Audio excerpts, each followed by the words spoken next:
Sa isang tahimik na baryo sa lalawigan ng Batangas, kung saan ang hangin ay laging may dalang amoy ng dagat at ang mga alon ay tila walang sawang umaawit sa dalampasigan, naninirahan si Robert, isang binatang kilala sa kanilang lugar bilang masipag ngunit tahimik. Hindi siya tulad ng ibang sabonghero na maingay at palaban.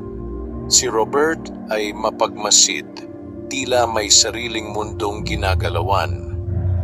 Lumaki siya sa hirap.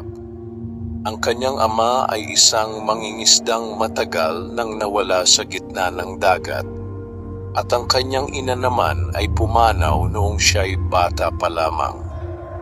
Mula noon, natutunan niyang mabuhay mag-isa, umaasa sa pangingisda at paminsan-minsang pagtulong sa mga kapitbahay kapalit ng kaunting kita. Ngunit sa kabila ng kanyang simpleng pamumuhay, may isang bagay na lihim na kinahuhumalingan ni Robert, ang sabong.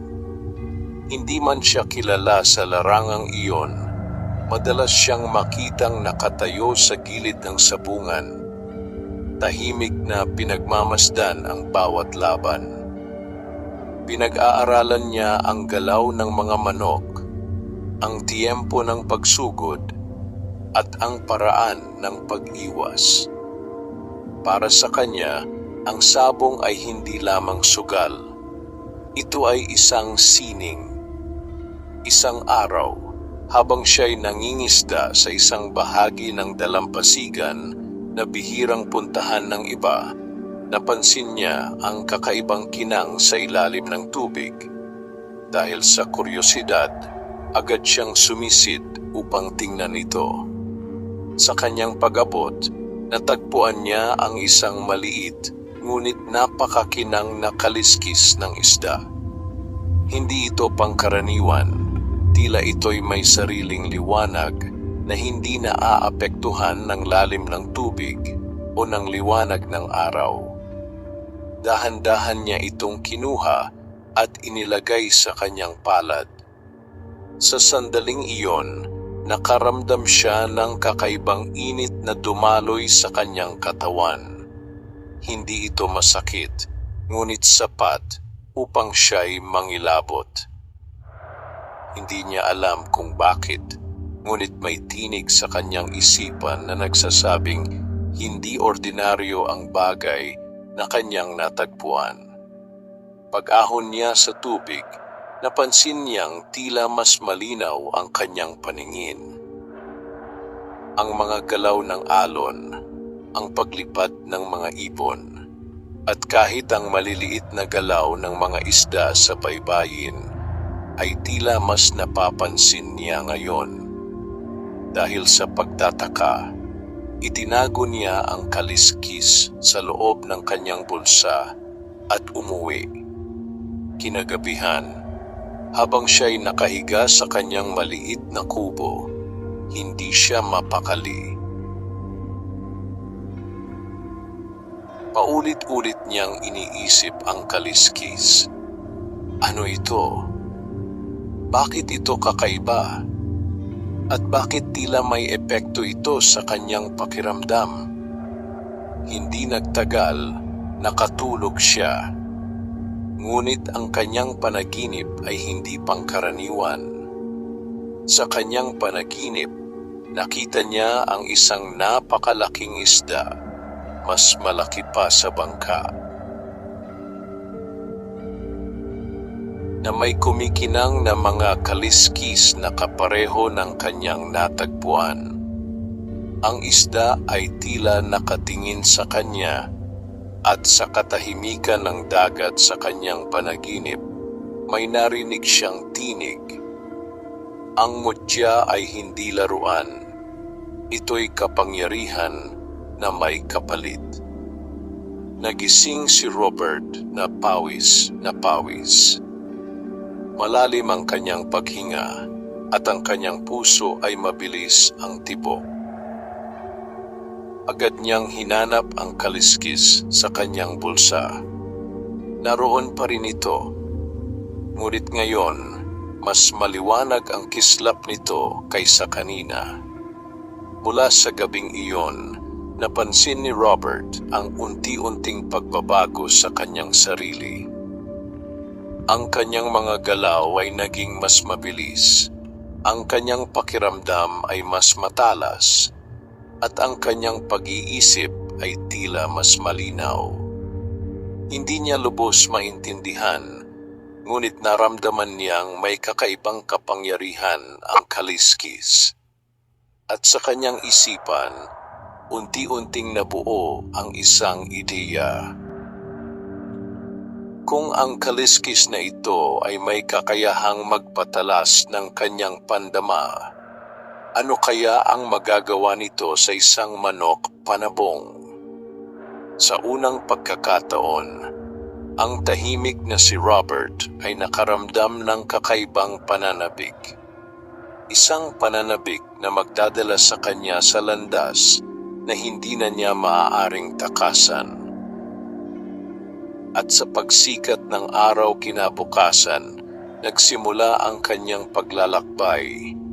Isang paglalakbay na magbubukas ng lihim ng mutya ng kaliskis ng isda at magdadala sa kanya sa mundo ng sabong na puno ng kapalaran, panganib at kapangyarihan.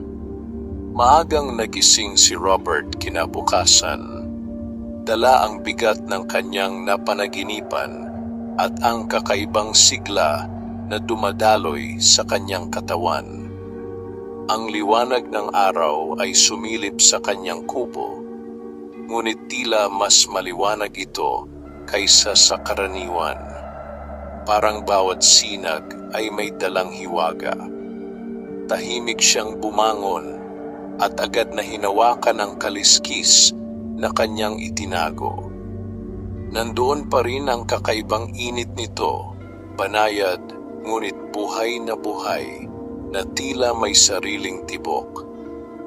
Sa sandaling iyon, hindi na siya nag-alinlangan. Kailangan niyang subukan. Sa likod ng kanyang kubo ay may isang matandang manok panabong. Hindi gaanong kilala sa laban, ngunit matibay at matiyaga. Ito ang madalas niyang alagaan kahit wala siyang balak isali sa sabong noon. Ngunit ngayon, iba na ang kanyang layunin. Maingat niyang inilabas ang kaliskis at pinagmasdan ito. Saglit siyang nag-atubili, naalala ang tinig sa kanyang panaginip. May kapalit. Ngunit nanaig ang kanyang pagnanais na malaman ang katotohanan. Dahan-dahan niyang idinikit ang kaliskis sa katawan ng manok. Sa unang sandali, walang nangyari. Ngunit makalipas ang ilang segundo, napansin niyang biglang nanigas ang manok. Tumaas ang mga balahibo nito at ang mga mata ay tila kumislap. Isang kakaibang lakas ang bumalot sa hayop. Hindi ito pagod o sakit, kundi isang uri ng matinding alerto. Bigla itong kumawala sa kanyang hawak at tumalon sa lupa. Mabilis. Napakabilis.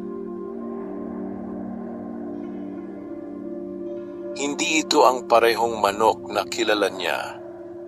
Ang bawat galaw nito ay tila mas eksakto, mas matalim. Kahit ang simpleng paglakad ay may kasamang kumpiyansa na hindi niya pa nakita noon.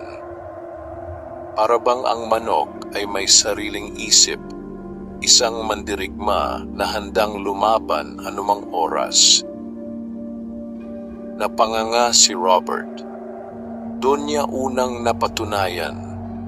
Totoo ang kapangyarihan ng mutya. Ngunit kasabay ng kanyang pagkamangha ay ang pag-usbong ng isang mapanganib na ideya. Kung ganito ang epekto nito, kaya nitong manalo sa sabong. Hindi nagtagal, dumating ang araw ng sabong sa kanilang baryo. Isa itong maliit na laban lamang, karaniwang pagtitipon ng mga sabungero sa lugar. Ngunit para kay Robert, ito na ang pagkakataon upang subukan ang kanyang natuklasan. Hindi siya sanay sumali. Hindi siya kilala. Ngunit dala ang bagong lakas ng kanyang manok. Nagtungo siya sa sabungan. Ang paligid ay puno ng ingay, sigawan, tawanan, at palitan ng taya.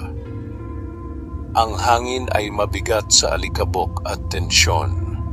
Ngunit si Robert ay nanatiling tahimik. Ang kanyang mga mata ay nakatuon lamang sa kanyang alaga.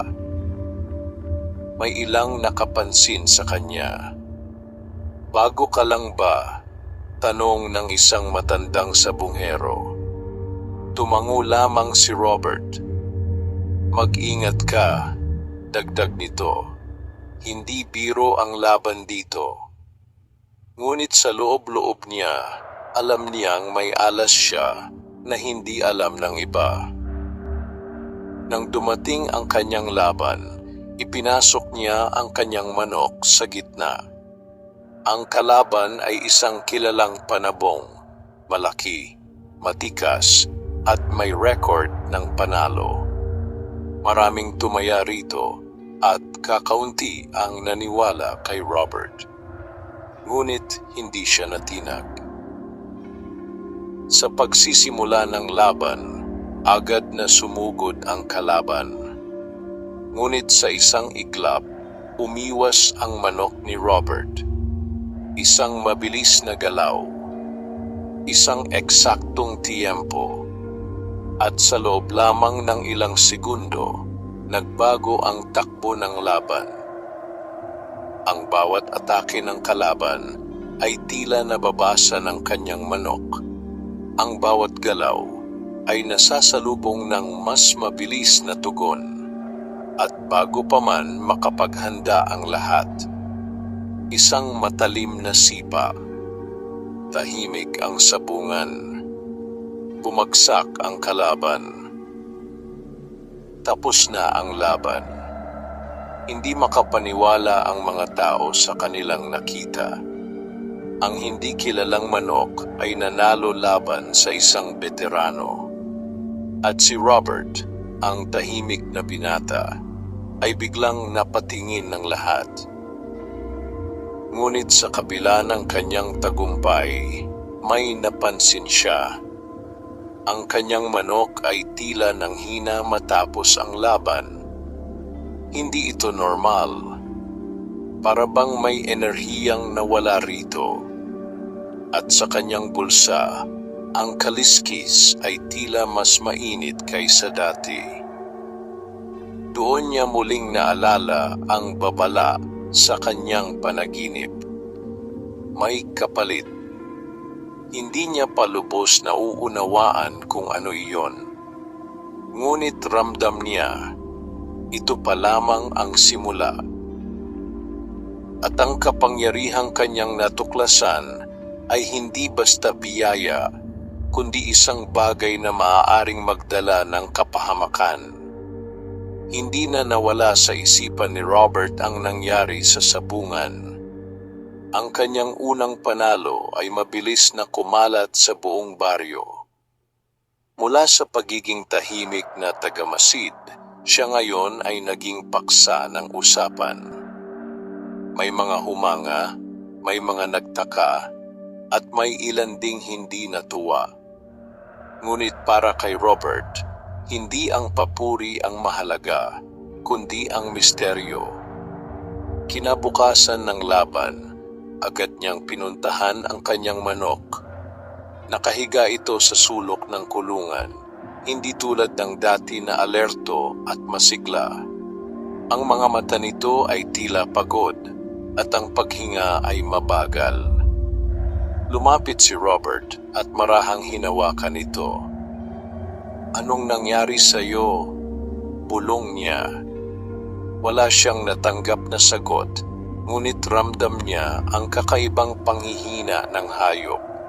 Hindi ito sugatan mula sa laban, ibang uri ito ng pagkapagod. Dahan-dahan niyang inilabas ang kaliskis mula sa kanyang bulsa. Ngayon, mas mainit na ito kaysa dati. At sa sandaling hinawakan niya ito, muling dumaloy ang kakaibang pakiramdam sa kanyang katawan. Parang may kinukuha at ibinabalik na enerhiya. Bigla niyang naunawaan ang lakas na ibinibigay ng mutya ay may katumbas na kinukuha. At ang kanyang manok ang unang nagbayad ng presyo. Napaupo si Robert, tahimik na nag-iisip. Kung patuloy niyang gagamitin ang mutya, hindi lamang ang kanyang mga alaga ang maaapektuhan, maaaring pati siya. Ngunit sa kabila ng takot, may bahagi ng kanyang sarili ang hindi makabitaw. Ang tagumpay na kanyang naranasan ay kakaiba, nakakaakit, at sa isang iglap, narinig niya ang yabag sa labas ng kanyang kubo. Robert! Isang malalim na boses ang tumawag. Paglabas niya, bumungad sa kanya ang isang lalaking hindi niya kilala. Matangkad, maitim ang balat sa ilalim ng araw, at may matalim na tingin na tila kayang bumasa ng lihim ng tao. Ako si Mang Silvestre, pakilala nito.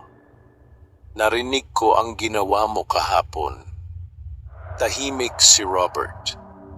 Hindi niya alam kung paano sasagot. Hindi basta-basta ang panalong iyon, dagdag ng lalaki. May kakaiba sa manok mo. Naramdaman ni Robert ang bahagyang kaba. Tsamba lang po, sagot niya. Ngunit ngumiti si Mang Silvestre, isang ngiting tila hindi naniniwala. Matagal na akong sabonghero, sabi nito. Alam ko ang galaw ng mga panabong at ang nakita ko kahapon, hindi iyon normal. Tahimik ang paligid. Tanging ang hangin at ang mahinang alon mula sa dagat ang maririnig. Lumapit si Mang Silvestre kay Robert. May dala kang hindi pangkaraniwan, bulong nito. At kung hindi ka mag-iingat, hindi lang panalo ang makukuha mo. Napalunok si Robert. Anong ibig ninyong sabihin? Sandaling tumahimik ang matanda bago sumagot.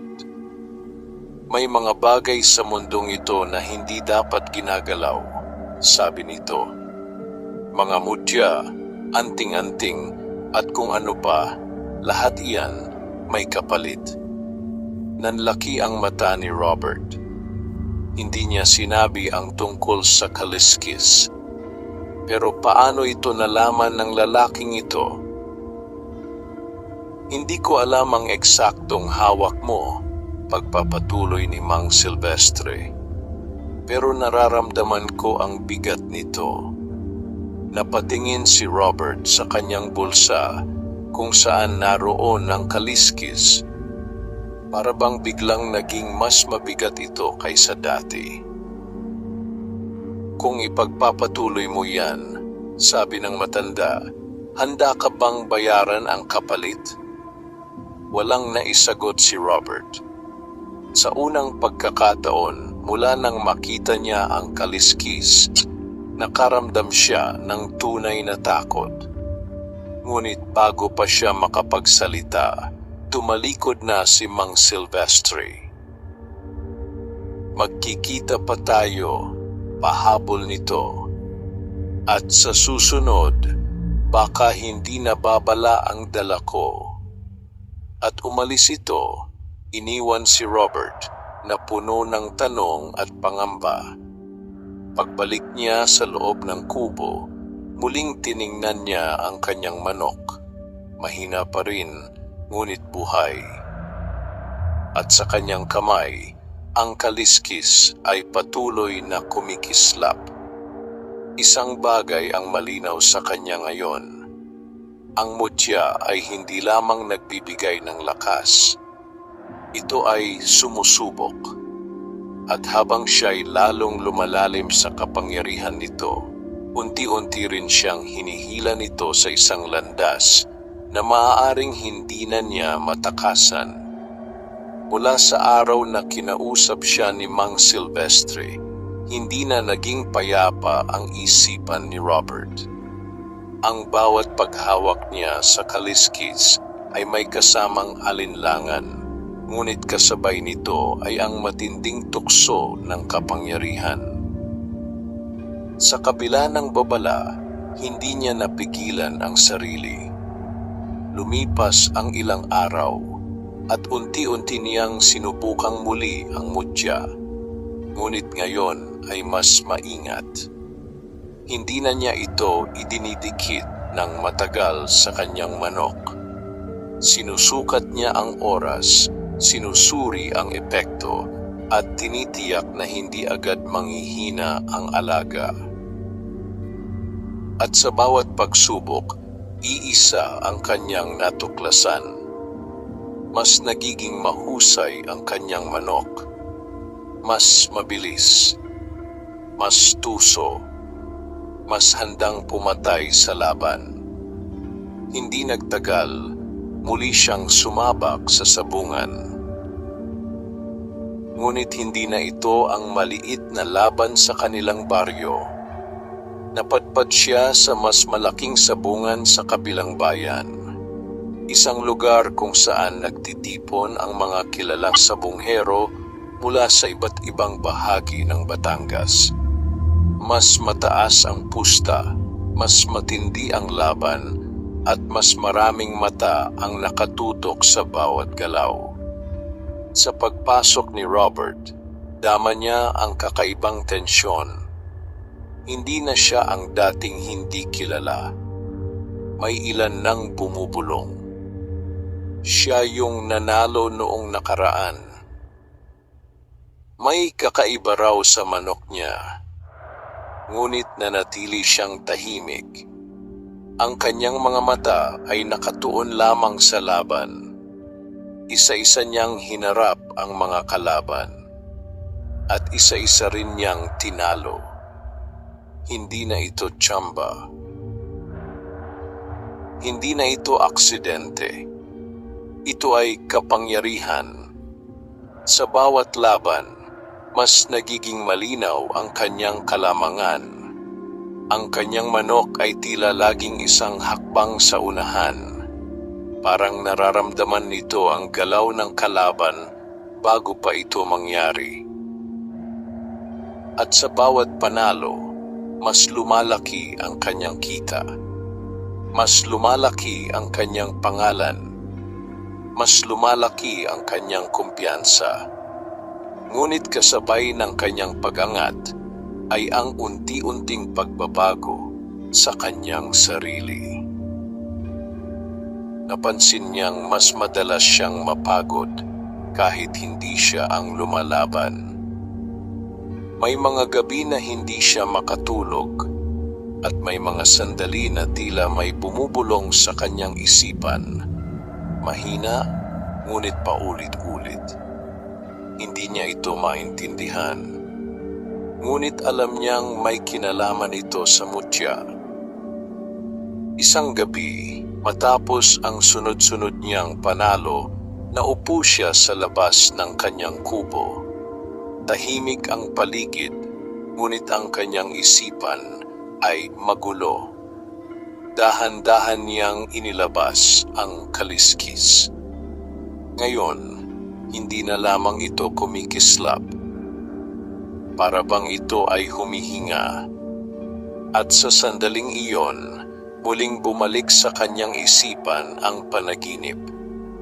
Ang napakalaking isda, ang malamig na dagat, at ang tinig na nagsabing may kapalit ang kapangyarihan. Napapikit si Robert. Hanggang saan ang kapalit? Tanong niya sa sarili.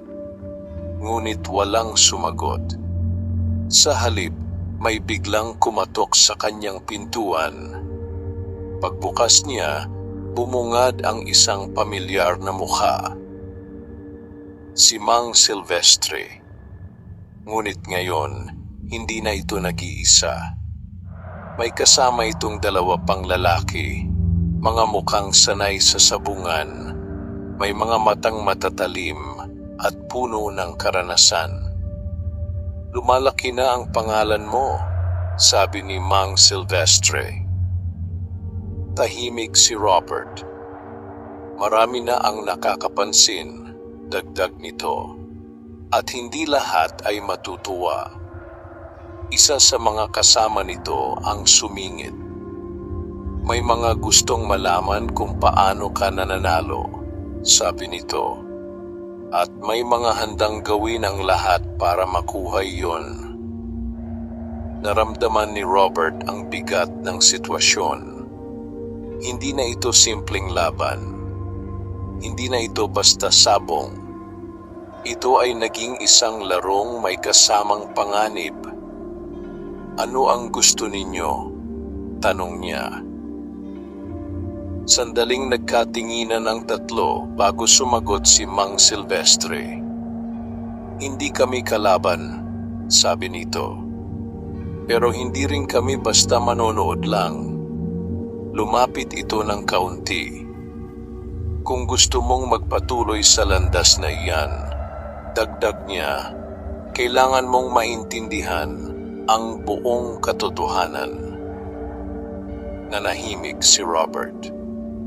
Ang hawak mo, bulong ni Mang Silvestre, ay hindi lang mutya. Saglit itong tumigil. Isa itong bagay na hinahanap ng iba at kinatatakutan ng mas marami. Unti-unting bumigat ang hangin sa paligid. At sa sandaling iyon, napagtanto ni Robert. Ang kanyang pag-angat ay hindi lamang nagdala sa kanya ng tagumpay. Ito rin ay nagbukas ng pinto sa isang mundong puno ng lihim, panganib, at kapangyarihang hindi niya palubos na uunawaan. Hindi agad nakapagsalita si Robert matapos ang sinabi ni Mang Silvestre. Ang hangin sa paligid ay tila bumigat at ang katahimikan ay parang may dalang babala. Sa unang pagkakataon, naramdaman niyang hindi na lamang siya basta sabungero. Isa na siyang taong may hawak na bagay na maaaring pag-ugatan ng gulo. Pumasok muna tayo, mahina niyang sabi. Tahimik na pumasok ang tatlong lalaki sa kanyang kubo. Umupo si Mang Silvestre sa isang lumang bangko, habang ang dalawang kasama nito ay nanatiling nakatayo, tila nagmamasid sa bawat sulok. Hindi ka naligtas sa simpleng buhay mo, diretsong sabi ni Mang Silvestre. Hindi umimik si Robert. May mga taong matagal nang naghahanap sa mga mutya, pagpapatuloy nito. Hindi para gamitin sa kabutihan, kundi para kontrolin. Kontrolin? Tanong ni Robert.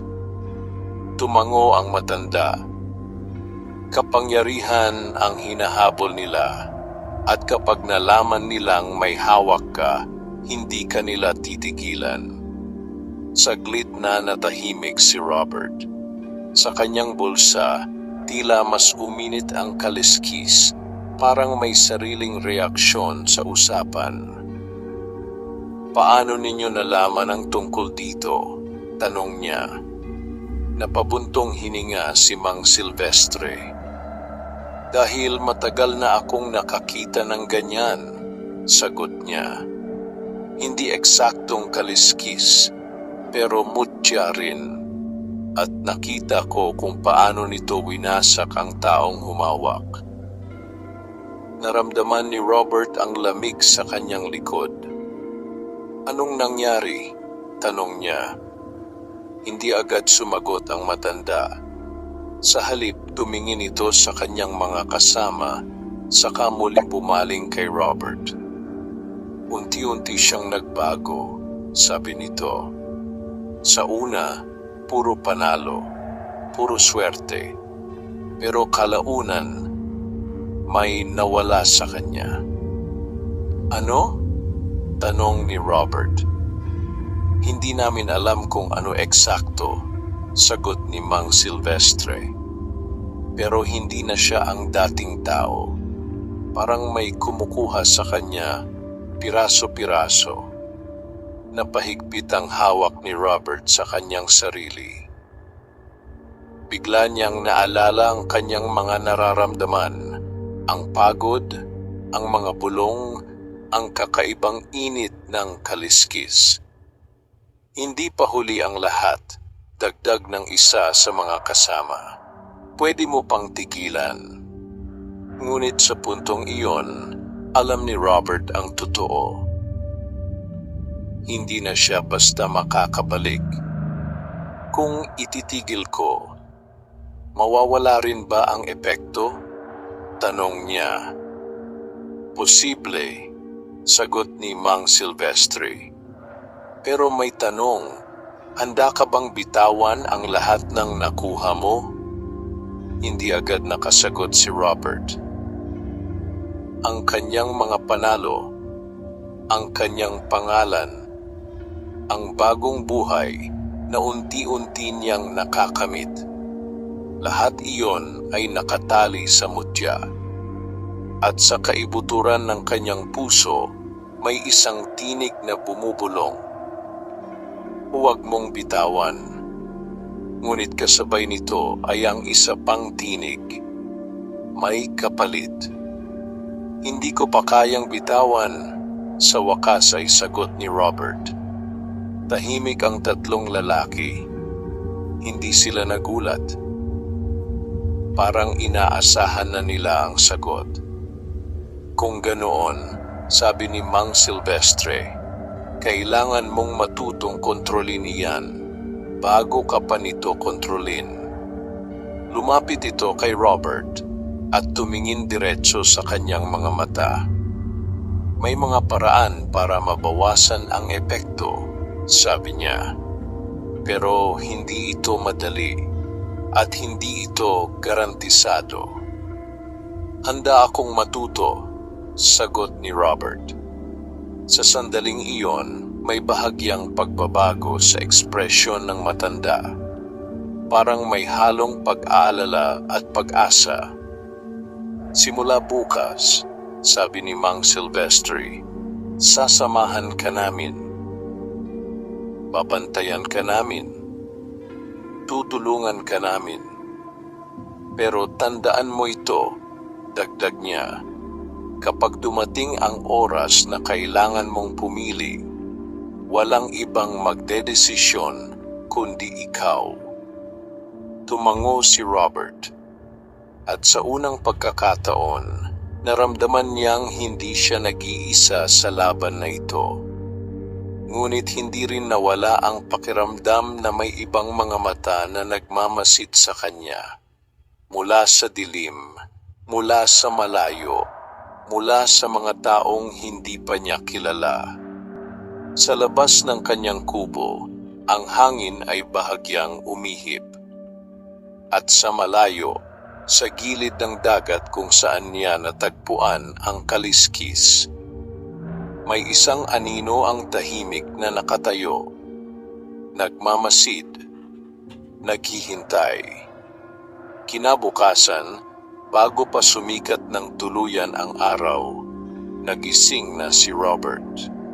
Hindi dahil sa ingay o liwanag, kundi dahil sa pakiramdam na tila may gumising sa kanya mula sa loob. Isang banayad, ngunit mapilit na puwersa na hindi niya maipaliwanag.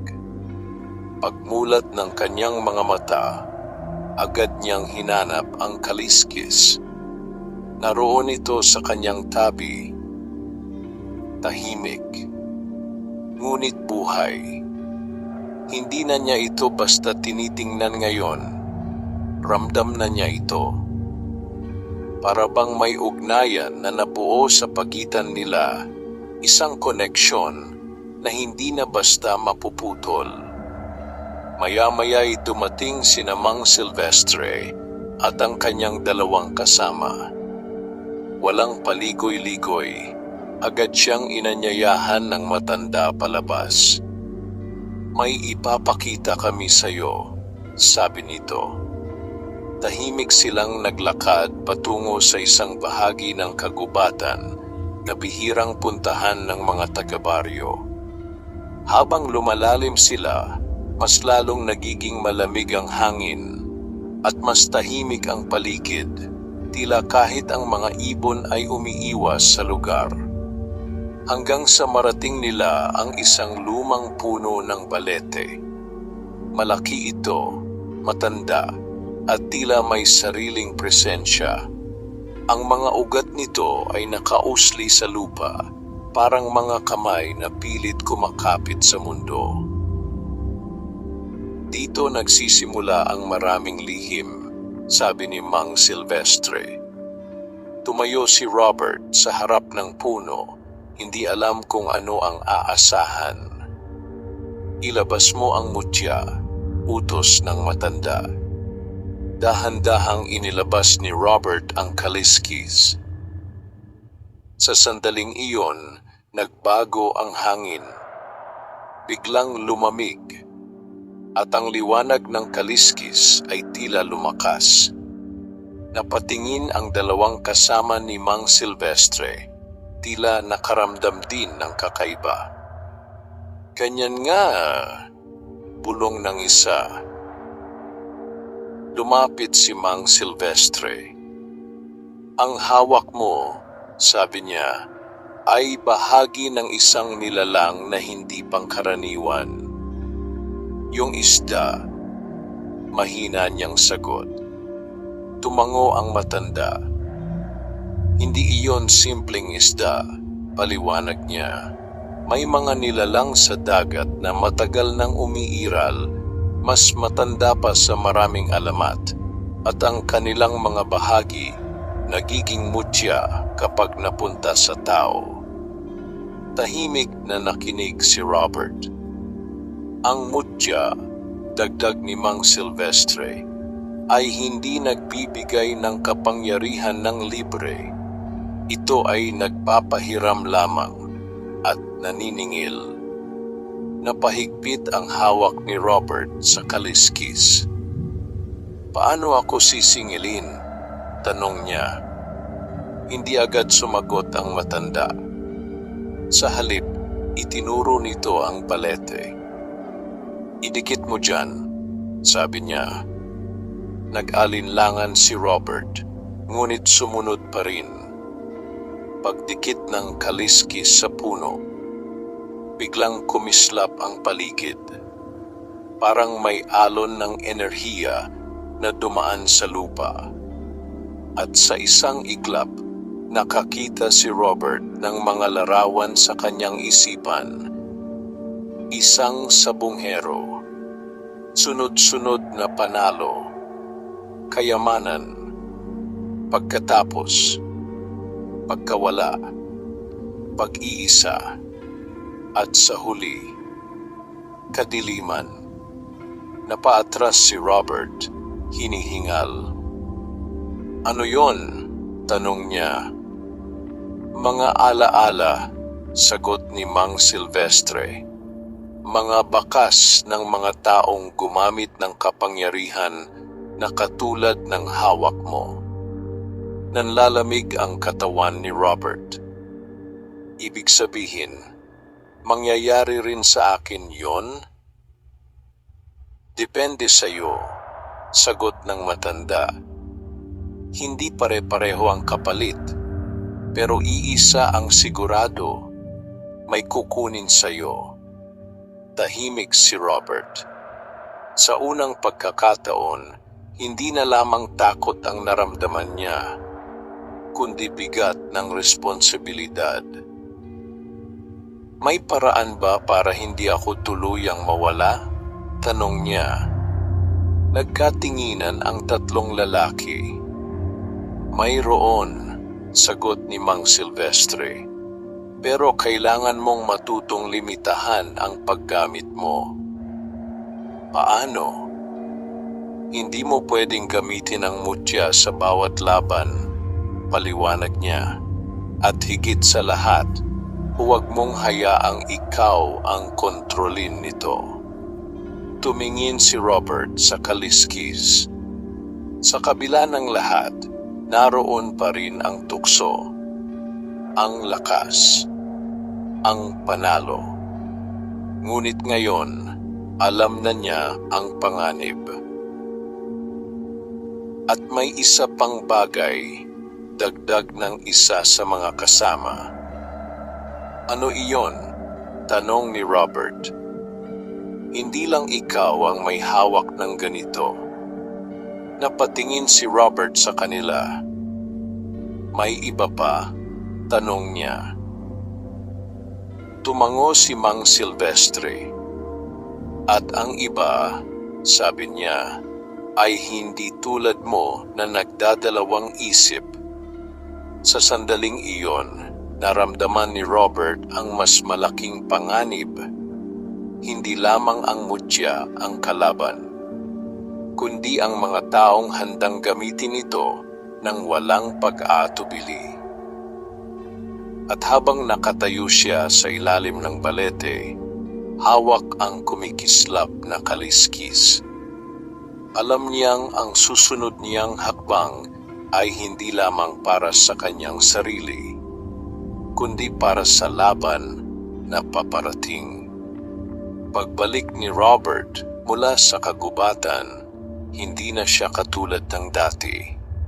Ang bawat hakbang niya ay may kasamang pag-iingat at ang bawat desisyon ay tila may bigat na hindi niya dati nararamdaman. Hindi na lamang panalo ang iniisip niya, kundi ang kapalit nito. Lumipas ang ilang araw na hindi siya sumabak sa sabong. Sinunod niya ang payo ni Mang Silvestre. Magpahinga, mag-obserba, at huwag agad magpadala sa tukso ng mutya. Ngunit ang katahimikan ay hindi nagtagal. Isang hapon, habang siya'y nasa pamilihan, may isang lalaking lumapit sa kanya. Maayos ang pananamit, ngunit ang kanyang mga mata ay malamig at mapanuri. Ikaw si Robert, sabi nito. Hindi iyon tanong. Oo, sagot niya. Marami akong naririnig tungkol sa iyo, dagdag ng lalaki. Mabilis kang umangat. Tahimik si Robert, sinusuri ang estranghero. Ako si Victor, pakilala nito. Sabonghero rin. Ngunit may kakaiba sa tono nito. Hindi ito simpleng pagpapakilala. Parang may nakatagong hamon sa bawat salita. Anong kailangan mo? Tanong ni Robert. Ngumiti si Victor, ngunit hindi ito umabot sa kanyang mga mata. Laban, sagot niya, sa susunod na malaking sabong sa bayan. Napatingin si Robert sa kanya. Bakit ako? Dahil ikaw ang pinag-uusapan, sagot ni Victor. At gusto kong malaman kung hanggang saan ang galing mo. Sandaling natahimik si Robert. Ngunit sa loob-loob niya, may kakaibang pakiramdam. Hindi ito simpleng hamon. May iba. May malalim. Tatanggapin ko, sagot niya. Tumango si Victor. Maghanda ka, sabi nito. Hindi ako tulad ng mga nakalaban mo. At bago pa makapagsalita si Robert, umalis na ang lalaki. Ngunit sa sandaling iyon, Napansin niya ang isang bagay. Sa bawat hakbang ni Victor, tila may kakaibang bigat sa paligid. Parang ang hangin ay sumusunod sa kanya. At sa loob ng dibdib ni Robert, ang kaliskis ay biglang uminit. Parang may kinilala. Kinagabihan, agad niyang hinanap si Mang Silvestre. "May nakilala ako," sabi niya. "Gusto niya akong makalaban." Tahimik na nakinig ang matanda. "Anong pangalan?" tanong nito. "Victor." Sa sandaling iyon, nagbago ang ekspresyon ni Mang Silvestre. "Sigurado ka?" tanong niya. Tumango si Robert. Napabuntong hininga ang matanda. Kung siya nga iyon, hindi ito magandang balita. "Bakit?" tanong ni Robert. Sandaling tumahimik si Mang Silvestre bago sumagot. "May balita na may isang sabonghero na gumagamit ng mutya," sabi niya. "Hindi tulad mo, hindi siya nagdadalawang isip. Lahat ng laban, ginagamit niya." Nanlamig si Robert. "Ibig mong sabihin, posibleng pareho kayo ng dala," sagot ng matanda. Tahimik ang paligid. Ang mga salita ay tila mabigat. "Kung ganoon," sabi ni Robert, "pantay lang kami." Umiling si Mang Silvestre. "Hindi," marihing sagot niya. "Mas delikado siya dahil wala siyang limitasyon." Napaisip si Robert. Naalala niya ang mga babala, ang pagkapagod, ang mga alaala sa ilalim ng balete. "Kung lalaban ako, kailangan kong gamitin ang mutya," sabi niya. "At doon ka papasok sa pinakamapanganib na bahagi," sagot ng matanda. Tahimik si Robert. Ngunit sa kanyang puso, naroon pa rin ang apoy. Hindi siya umatras sa unang laban. Hindi rin siya aatras ngayon. "Kailan ang laban?" tanong ni Mang Silvestre. 3 araw mula ngayon," sagot niya. Tumango ang matanda. "Kung ganoon, may 3 araw ka para maghanda," sabi niya. "Hindi lang ang manok mo, kundi ang sarili mo." At sa mga sumunod na araw, nagsimula ang matinding paghahanda ni Robert. Pinag-aralan niya ang galaw ng kanyang manok. Sinubukan niyang kontrolin ang paggamit ng mutya. At higit sa lahat, sinanay niya ang kanyang isip upang hindi magpadala sa tukso. Ngunit sa bawat gabi, habang hawak niya ang kaliskis, nararamdaman niyang may ibang presensya. Hindi niya nakikita, ngunit naroon, nagmamasid, at marahil, naghihintay.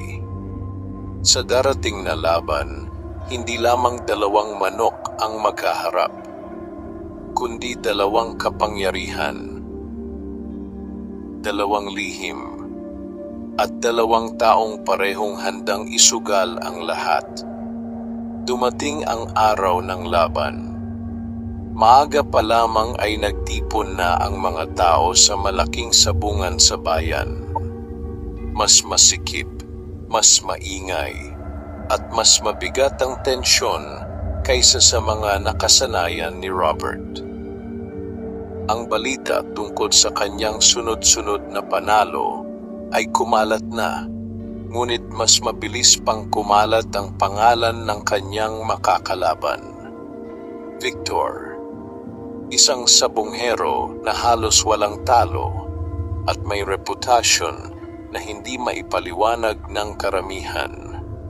May ilan na nagsasabing swerte lamang, ngunit may mga bulong-bulungan din, mga usap-usapan tungkol sa kakaibang lakas na dala nito.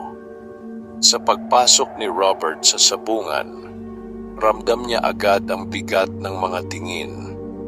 Hindi na siya ang dating hindi kilala.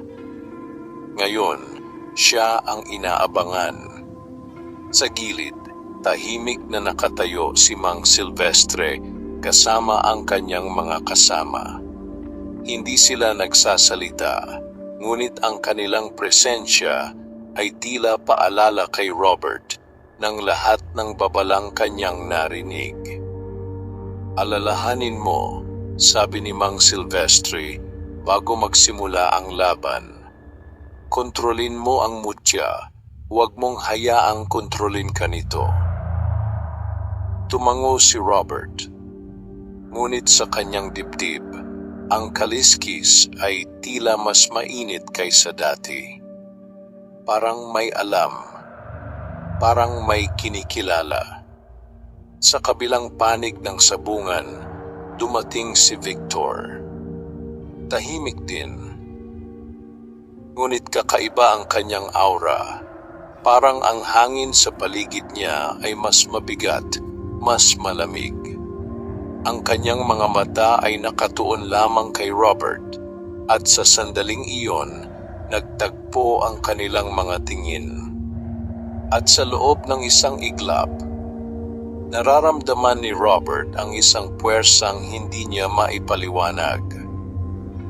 Parang may dalawang bagay na nag-uugnayan, ang mutya sa kanyang bulsa, at ang kung anumang dala ni Victor. Hindi ito normal na laban.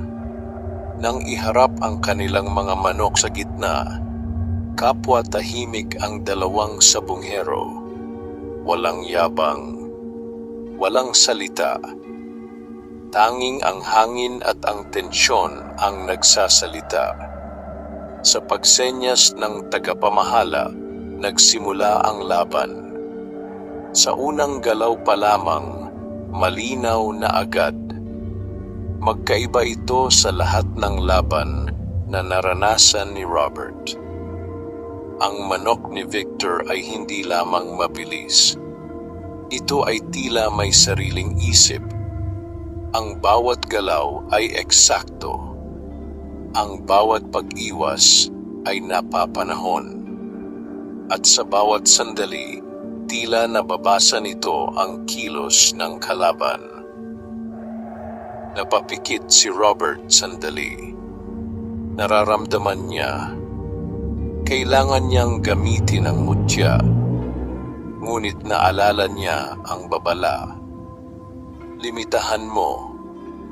Sa halip na agad itong gamitin, hinayaan muna niyang lumaban ang kanyang manok ng natural. Sinubukan niyang umasa sa pagsasanay, sa tiyempo, sa sariling kakayahan. Ngunit unti-unting napipilitan siya. Ang bawat segundo ay nagpapakita ng kalamangan ni Victor. At sa isang iglap, nakita niya ang pagkakataon. Isang maliit na bukas.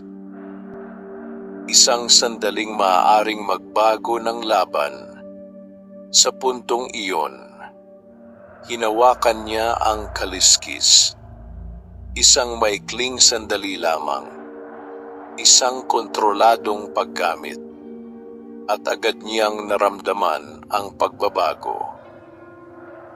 Ang kanyang manok ay biglang naging mas matalas, mas mabilis, mas determinado. Sumugod ito.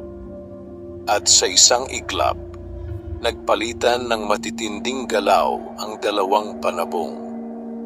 Tahimik ang sabungan. Walang sumisigaw. Walang humihinga ng malalim. Lahat ay nakatutok sa gitna. At sa gitna ng laban, biglang nagkatinginan sina Robert at Victor. At sa mga mata ni Victor, nakita niya ang isang bagay. Hindi lang kumpiyansa, kundi pagkilala. Parang alam nito. Parang alam niya ang lihim ni Robert. At sa sandaling iyon, ngumiti si Victor. Isang malamig na ngiti. Pagkatapos, bigla itong humawak sa kanyang dibdib at ginawa rin ang hindi nakikita ng iba. Ginamit niya ang kanyang mutya. Sa isang iglap, nagbago ang takbo ng laban. Mas lalong bumilis ang kanyang manok. Mas lalong naging agresibo. At ang bawat galaw ay tila may kasamang lakas na hindi pangkaraniwan. Napatras si Robert sa kanyang isipan. Ngayon, alam na niya, hindi siya nag-iisa at ang laban na ito ay hindi na lamang tungkol sa panalo, kundi tungkol sa kung sino ang kayang magbayad ng mas malaking kapalit. Sa gitna ng matinding sagupaan, naramdaman ni Robert ang init ng kaliskis na tila umaabot na sa kanyang dibdib. Parang hinihila siya. Parang sinasabing, gamitin mo pa. Ibigay mo ang lahat. Ngunit sa loob niya, may isang bahagi na lumalaban. Hindi siya dapat magpadala. Hindi siya dapat mawalan ng sarili. Ngunit habang tumatagal ang laban, unti-unti siyang napipilit. At sa isang kritikal na sandali, nang tila malapit ng matalo ang kanyang manok, napapikit siya at nagdesisyon. Isang desisyon na magbabago sa lahat. Sa gitna ng nag-aalab na laban, naramdaman ni Robert ang matinding pintig ng kaliskis sa kanyang dibdib. Parang may sariling buhay ito, tila humihingi ng higit pa, tila hindi na sapat ang sandaling paggamit lamang. Ang kanyang manok ay unti-unti nang naiipit. Ang bawat galaw ni Victor ay mas tumitindi. Ang bawat segundo ay nagiging mas mapanganib. At sa sandaling iyon, alam ni Robert, kung hindi siya kikilos, matatalo siya. Ngunit kung kikilos siya, maaaring may mawala sa kanya. Napapikit siya, at sa loob ng kanyang isipan, muling bumalik ang mga alaala, ang panaginip sa dagat, ang tinig na nagbabala, ang mga larawang nakita niya sa ilalim ng balete, at ang mga salita ni Mang Silvestre. Kapag dumating ang oras na kailangan mong pumili, walang ibang magdedesisyon kundi ikaw. Dahan-dahan niyang hinawakan ang kaliskis. Ngunit sa pagkakataong ito, hindi lamang saglit, hindi lamang kontrolado. Pinili niyang ibigay ang sarili niya rito, kahit sandali lang, at agad niyang naramdaman ang pagbabago. Isang malakas na agos ng enerhiya ang dumaloy sa kanyang katawan. Ang kanyang paningin ay luminaw. Ang kanyang pandama ay naging matalas. At ang bawat galaw sa paligid ay tila bumagal. Nakikita niya ang laban, hindi lamang sa kasalukuyan, kundi parang ilang hakbang sa hinaharap. At sa gitna ng kanyang bagong kakayahan, inutusan niya ang kanyang manok, hindi sa salita, kundi sa pakiramdam. Isang sabay na galaw, isang eksaktong tiyempo, isang walang pag-aalinlangang pag-atake, sumugod ang kanyang manok. At sa isang iglap, nagbago ang laban. Ang dating naiipit ay naging dominante. Ang dating inaatake ay naging umaatake. Ang bawat galaw ay eksakto. Ang bawat sipa ay may layunin. At bago pa man makabawi ang lahat, isang matinding sagupaan ang naganap. Tahimik ang sabungan. At sa loob ng ilang segundo, natapos ang laban. Bumagsak ang manok ni Victor. Hindi agad gumalaw. Hindi agad bumangon. Tapos na. Nanalo si Robert. Ngunit sa sandaling iyon, walang saya sa kanyang mukha. Dahil kasabay ng kanyang panalo, ay ang biglaang pagkawala ng lakas sa kanyang katawan. Napahawak siya sa kanyang dibdib. Ang kaliskis biglang naging napakainit. Halos hindi na niya ito mahawakan. At sa kanyang paningin, unti-unting nagdilim ang paligid. Naririnig niya ang sigawan ng mga tao, ang pagkabigla, ang bulungan. Ngunit lahat iyon ay parang malayo, parang hindi niya na maaabot. At sa loob ng kanyang isipan, may narinig siyang tinig, mas malinaw kaysa dati. Ang kapangyarihan ay may kapalit. Napayuko si Robert. At sa sandaling iyon, may naramdaman siyang nawawala. Hindi niya maipaliwanag. Hindi sakit. Hindi pagod. Kundi parang may bahagi ng kanyang sarili ang kinuha. Bigla siyang napaluhod. Agad siyang sinalo ng mga tao sa paligid, kabilang si Mang Silvestre. "Robert!" tawag nito. Ngunit hindi agad siya makasagot. Sa gilid ng kanyang paningin, nakita niya si Victor. Nakatayo, tahimik. Ngunit ang kanyang mukha ay hindi galit, kundi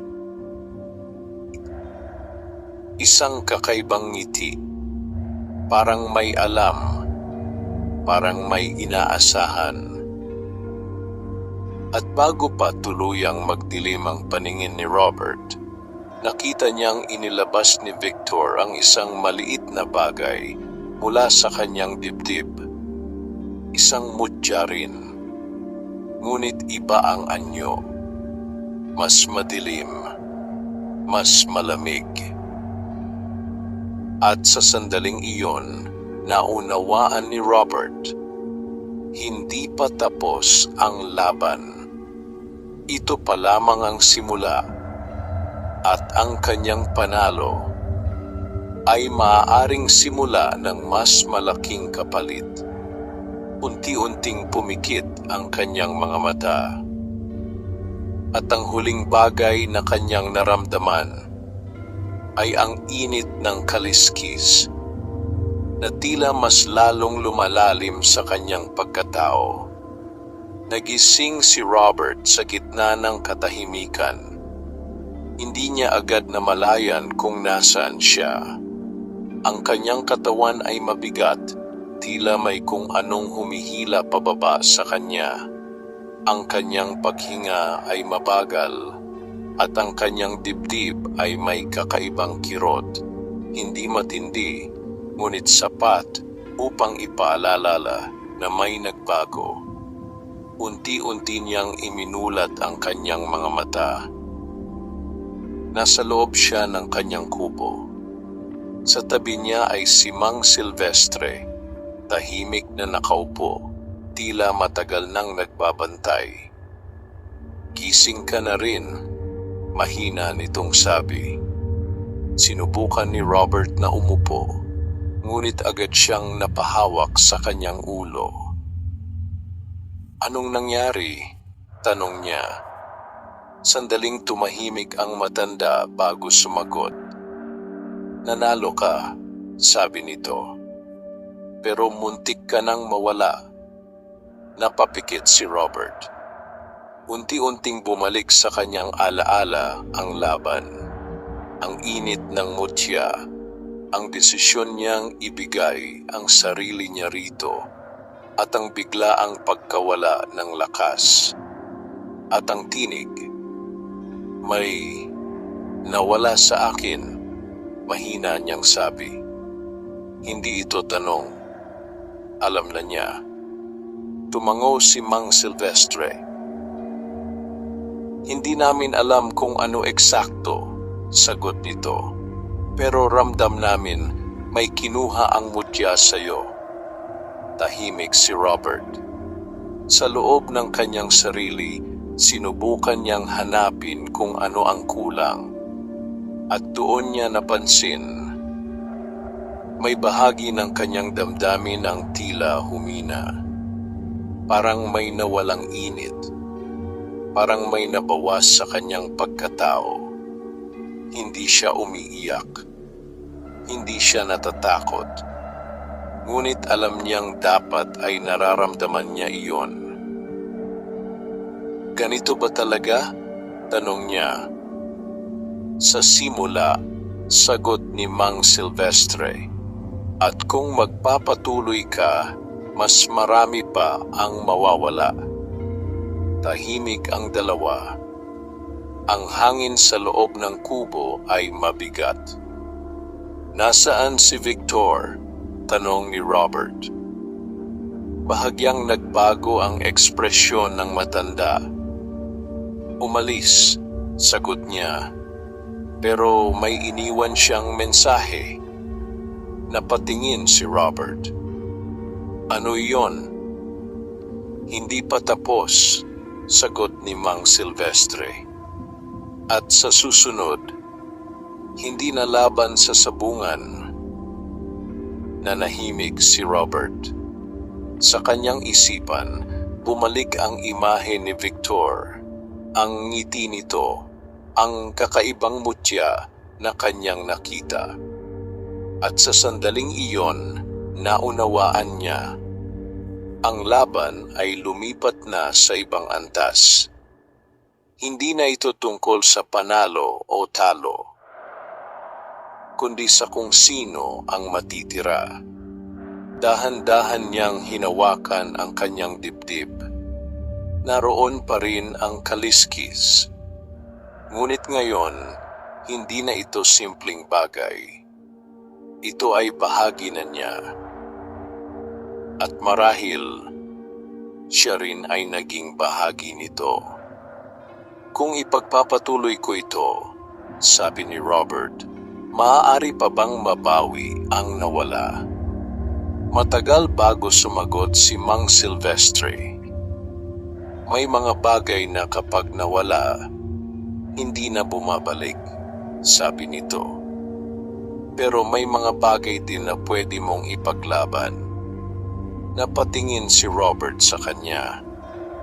Hindi para mabawi, dagdag ng matanda, kundi para hindi na tuluyang mawala ang natitira. Tahimik na tumango si Robert. Sa kabila ng lahat, may isang bagay na malinaw sa kanya ngayon. Hindi na siya maaaring umatras. Hindi na ito simpleng pagpili.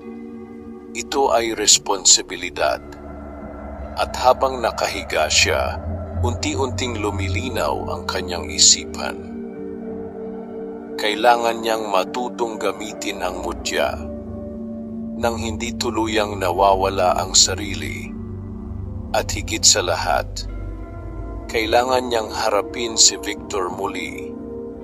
Ngunit sa pagkakataong iyon, hindi na bilang simpleng sabonghero, kundi bilang taong handang ipaglaban ang natitirang bahagi ng kanyang pagkatao. Sa labas ng kubo, Unti-unting sumikat ang araw.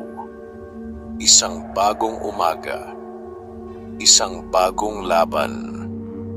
At sa puso ni Robert, nagsimula ang mas malalim na digmaan. Wakas,